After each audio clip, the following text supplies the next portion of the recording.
Welcome to the channel.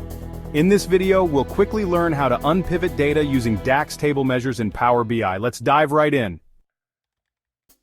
Unpivoting is the process of converting wide format data, where each category is in a separate column, into a long format for easier analysis. This is usually done in Power Query, but here we'll use DAX for more flexibility. Let's jump into Power BI and create a DAX table to unpivot this data. In Power BI, go to Modeling, then click New Table.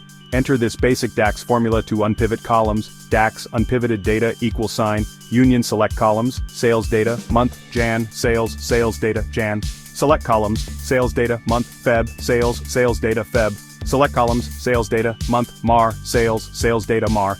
This formula uses to stack the columns into one single table, with a new column for month and another for sales. For more dynamic unpivoting, use the function. This helps when you have many columns, so you don't need to write them out manually. Now that we have unpivoted the data, let's quickly visualize it. With the new table, creating charts is much easier. That's how you unpivot data using DAX. It's a great way to transform wide format data into a more usable format for analysis. If you found this helpful, hit the like button and subscribe for more Power BI tips. Don't forget to subscribe for more tutorials.